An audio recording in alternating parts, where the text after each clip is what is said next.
A bit of a slow start for you, but a great win and a great innings from you, I guess. Was anything different about this innings for you? Not really. I think it's just nice to contribute again. First couple of games hasn't really gone like I wanted it to.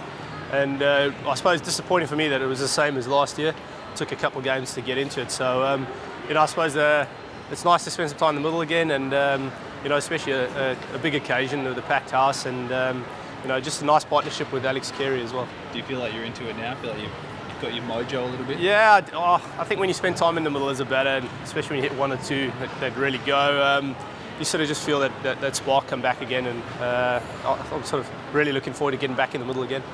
Renegades now, you've lost one game to them. I guess, what do you take away from that loss and try and fix up this time around?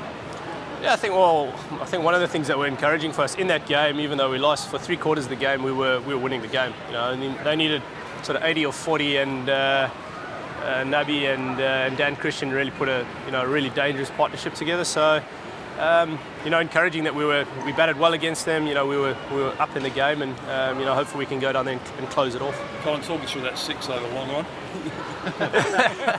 I've been promising the guys, like I was saying just now, I've been promising the guys that I'd hit at least one straight 6 in my time at Adelaide Strikers. So I've done that. I feel like the pressure's off. It was nice to really empty the tank and finally hit a straight one. Feel pretty good? Yeah, it felt good. Like I said, at that stage I knew it was go time, and I felt like that over was the over to attack, and it's nice to hit one out the middle. And you say you're promising the guys you're going to hit one straight. Why is that? Because it's such a long boundary, or? I generally hit the ball pretty square, and obviously at Adelaide, like you say, it's massively long straight, so it's not somewhere that I'm normally targeting, and the guys know that. I like to get the shovel out and go square. It was pretty cool to actually hit one straight. And Rashid Khan obviously been through a lot the past 48 hours. He's obviously boarded the plane to Melbourne, so I assume he's playing. How good is that for the team? And I guess you guys have embraced what he's done. Yeah, obviously massively appreciative to him.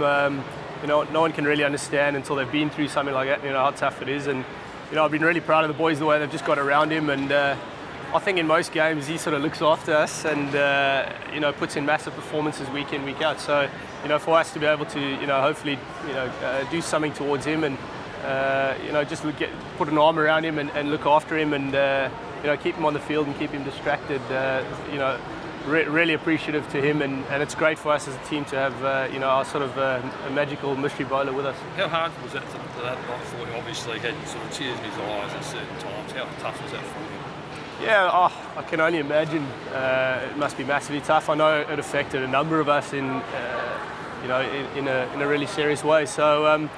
I think for us just to have something like to concentrate on cricket and have him around, he's a great energy, and like I say, just to look after him and keep him out there playing with us is great. Is he available now for the rest of the campaign, or do you think he'll go home at some point? We don't know at this moment exactly how it's going to play out. We've said to him, and we back and support him in whatever his decision is. He's been quite adamant that he wants to carry on playing. I know he's had a good chat with his family, and like I say, we're really appreciative that he is still here with us. But I think we'll take it game by game and obviously support him in whatever his decision is. Seems like there's a really strong culture in the locker rooms, Colin. After the Rash's first wicket, it was a beautiful moment, everyone hugging him, getting around him. I mean, how good is it to be part of a team where seemingly everyone gets along, has each other's best interests and wants to support one another? Yeah, it's massively important in a sporting environment. But for me especially, and for guys like Rash coming in from the outside to be part of a team like that is great. I really felt we built that last season. Like I said, Travis was big in sort of putting that culture together as well. So we definitely miss having him around. But having a guy like Sid's back as well was awesome again. He's a good team man. And then just like I say, when you go through tough moments, to be able to rely on your team culture and to enjoy each other's company through the good ones as well has been really great since I've been here. Big Billy, he's struggled a little bit, still obviously a very, very good T20 bowler. How does he get back into, taking wickets? Yeah, I think, I've no doubt in my mind Bulls be a massive contributor still going into the back of the season. We sometimes forget, he hasn't played as much cricket as, he's a big, tall guy, and we just expect him to be 30 years old in mentality and in confidence. But we definitely want to look after him. He's a really valuable asset to us in the group, and his bowling's only going to get better and better. Sometimes you've got to go through those tough experiences, and he's working really hard. He's bowling loads of balls in the nets. So I've got no doubt in my mind he's going to come back strong and be a big performer for us. What are you expecting from the surface in GMHBA Stadium, Col? Well, I don't know a lot about it. Never been there before, but I think one of the challenges with playing at sort of the different grounds this season will be, getting down there, assessing well, having a good chat about, which way to go about it, and we'll see from there. I think you'll love it. It's a short square, isn't it? It would be nice. Yeah. Yeah, it'd be nice. Like I say, I've always enjoyed a short square boundary, and I'm fortunate playing a lot in the UK that we do have that there.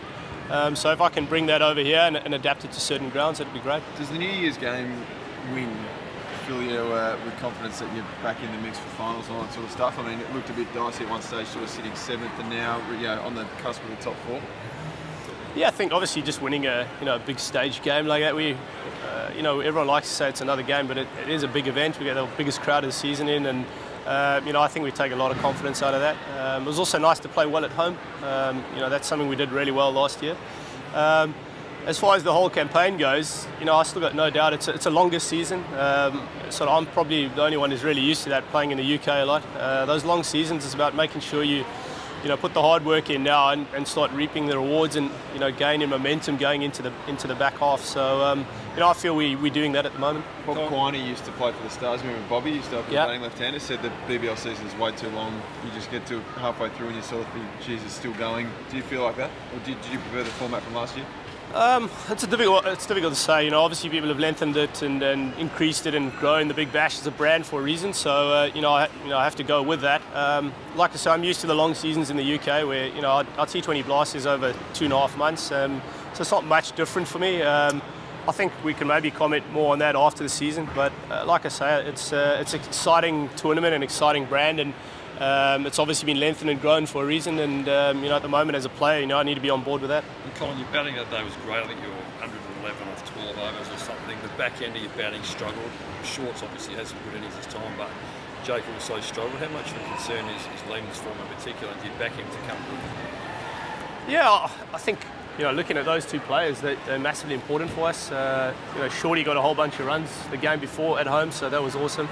And Jake plays a vital role, even though he gets limited opportunities. Comes in and puts bat to ball really often for us. So last season was tough for him because he only faced 4 balls here, 1 ball there, and he's definitely growing his game. I think as far as that game went, you could see even in their innings that no one really scored that quickly, and it was definitely more of a new ball wicket, and the older the ball got, the tougher and tougher it got. So I think that's the challenge for us, keep adapting and making sure that we're getting bat to ball, even if it is tricky on some of the outgrounds, maybe like Geelong. What did you make of the catch with Jake? Yeah, awesome catch. It was quite funny that he was quite confused if he had actually got it or not. Lemo seemed really, he seemed like it was fair deal, and he had caught it and it was a fair catch. So I think we're seeing more and more of these things all the time, and it's great for the game. He's not a bad fielder for a former cricketer, is he? Yeah, he seems to get in a position where he takes a lot of catches, which is great for us because I think catching form in this format is really important. Did you take much of what the Stars did to the Renegades last night? I don't think so. I think each game is different. The Renegades are still a really dangerous side. A couple of their big performers didn't put in performances last night, but I think watching on TV, I certainly learnt a bit about, especially their batting lineup, and hopefully we can use that in the next couple of games.